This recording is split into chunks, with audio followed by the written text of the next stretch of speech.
Hi, I'm Mare. I'm a writer, and I haven't given an update on my book in a long time, so I wanted to do that in this video and let you know some things that I've either been learning or implementing in draft 4 that I have not done before. First of all, if you're new to the channel or you don't know as much about my book, it's fantasy with romantic elements. It's a mystery plot. It's a lot of adventure and found family, friendships forming, and also just processing some deeper life growing up issues. And so I am really fond of it. I'm just going to give you all the updates. So just some I don't know, some tidbits or writing tips that I'm finding really helpful that I thought I would share. And in that process, we'll share where I am with my book.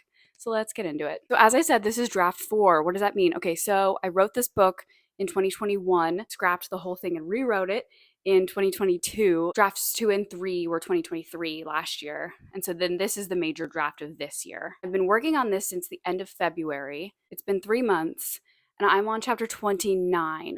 So I'm really focusing on developmental stuff here, also starting to focus on like paragraph level effectiveness and scene level, like what's going to make this a really brilliant scene. So one of the biggest things that I'm doing this draft, this will be the first thing that I've never done before, is I'm having readers read it simultaneously as I'm editing it. And that's kind of scary in one way because it's like daunting to make sure that like everything is cohesive, but it's my best friend who's reading it. So she's totally chill with me being like, wait, I have to workshop this set of chapters. She's being very patient and wonderful and so encouraging.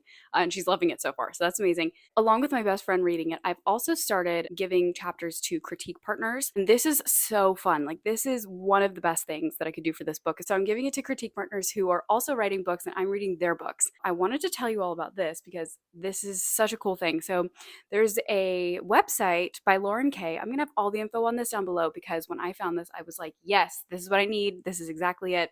And basically, you like write up a profile for yourself in your book and your skills and strengths as a critique partner for somebody else. And you can look through the website and find critique partners who you think would be a good match for you, right? So it just like helps people get connected. It's a perfect setup, is what I'm trying to say. So I'll have info on that down below because I think it is a really good resource for writers. If you're at the stage where you're like, my book's not perfect, but at this point, I've just got to share it because, we need to get places with this thing. It's just a great first step. Number 2 thing that I'm really focusing on or doing differently in this draft, like I was mentioning before, is scene structure. Okay, so I've been working on this a ton with clients that I'm helping on Fiverr, is really locking down scene structure. This is really based on the story grids idea of scene structure. So it's called the 5 commandments. You can look that up and see what story grid has to say about that. But it's basically the idea of like a scene itself has a structure. I think a lot of the books that I read don't really follow this, and they're still good books, and you can do scenes in more like snippets of like, oh, we just need a clue here, so we're just going to throw a little conversation there, and it doesn't have a structure, right? But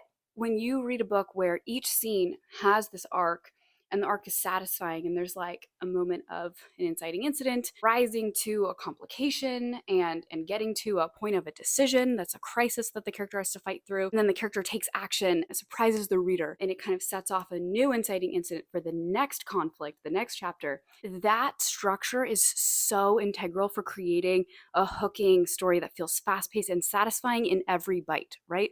It's not just the overall story that we need to really be looking at for satisfaction. It's like when a reader sits down to read a chapter, like, are you going to be giving them a meal in that single chapter that they read, And that meal that they consume in that one chapter, if that's satisfying and that's exciting and that's hooking them to the next one and that's giving them meaning right there in that beat, they're going to be hooked for the whole book. So I want to implement that in my storytelling. So that is a huge part of this draft 4. The structure, like, of the whole story is not changing very much, but I am rewriting like 70% of the book because every scene, even if it happens like in the exact same location, even if the exact same thing is accomplished as in the previous draft, I'm like, we need to do this scene better. This needs better structure overall, which means it's a rewrite. It's just come out so much better. But number 3 thing that I'm really, really working on this draft is the mystery and streamlining the mystery. So that's really the only developmental thing that's still changing. I've always had problems with the mystery in this book, even though the conclusions are fine. I'm fine with everything. It's the path to get there is too meandering, right? And it's making the book too long. And this is a trick that my alpha reader, who's my husband,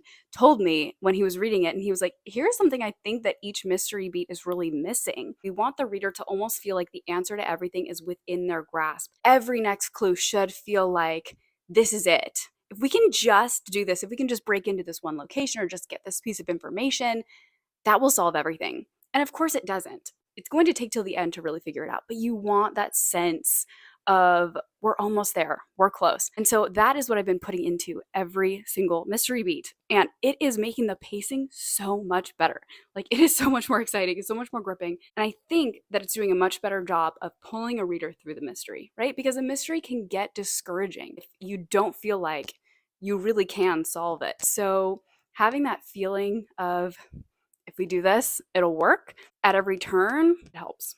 Okay, a massive thing I'm implementing in this draft is shortening chapters. What I've been doing is trying to cap chapters at 3,000 words, but my goal is 2,500 words or lower. That is ideal because that's like the potato chip bite size. It's going to be way better for pacing. And if you can add tension and kind of cap each conflict beat in those 2,000, 2,500 words, then it's not going to feel as long, as slow, as boring. Okay, and the next one goes right along with this. And this is the idea of cutting every boring thing. In draft 3, there were scenes in there that I was like, oh, I just don't want to edit this. Like, I'm dreading editing this chapter. And I was like, okay, why am I dreading it? It's because I'm bored by it. Nothing interesting happens. And that could be for a lot of different reasons. It could be that there's not enough intrigue, there's not enough conflict, right? Like, you need maybe some internal conflict, or maybe it's just an informational chapter where a conversation must happen to move the plot along, but there's nothing else going on. And it's boring. It's boring for me. I don't want to read it. I don't want to edit it. It feels like shallow and flat. My reader's going to feel that way.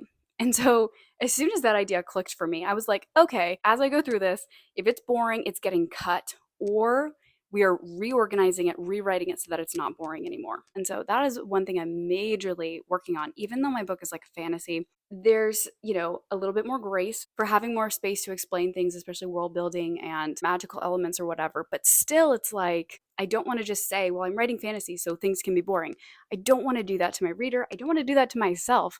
So I am trying to make sure that every chapter is actually going to be really exciting. Another thing I've been doing is analyzing theme and character arc threads really closely and like outlining those. Sean Coyne, who writes StoryGrid, says that, and I know I'm bringing up StoryGrid a lot. Some things I love about StoryGrid, some things I don't love, but it's just coming up a lot in this video because some things just happen to apply to what I'm thinking about. StoryGrid tends to say that like theme will just come through your writing process, but then when you're in the editing process, that's when you need to dig down, outline your theme, outline how your character arcs and conflicts are supporting your theme, and making sure that everything is paid off. So the character arcs are like the vehicle of theme, right? So the conflict is basically the thing that's like pushing the vehicle forward. But how a theme happens is that a person learns a valuable lesson through struggle and through other people. So that's how we show theme, is by a person changing. Unfortunately, it can't all just be completely organic. Like, there is some mechanical engineering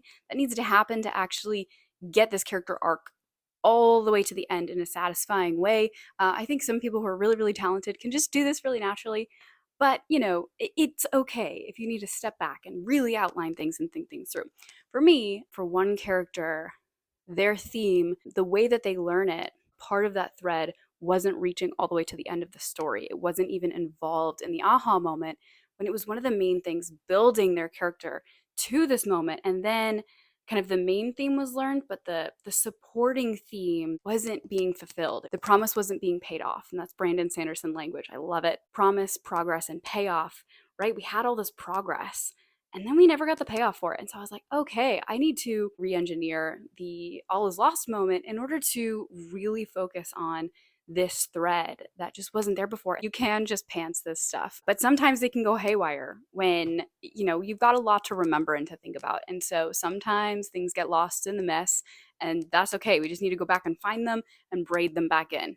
That's the process of editing. It's got to happen. You've got to do it. And that's okay. So that's what I'm doing. Okay, the last thing I want to talk about is character arcs for side characters. This is one of my favorite things. So one of the comments that I got was that two of the side characters, even though they're very different in my head, they were indistinguishable on the page. If one person said something, it was like you could have put either name in the dialogue tag, where it was just like they function as a unit to, be this side character function. If you don't differentiate them, it's almost like you shouldn't have both of them, right? You should cut one. And so I love the dynamic between them, but I was like, okay, it's more vibrant in my head than it is on the page.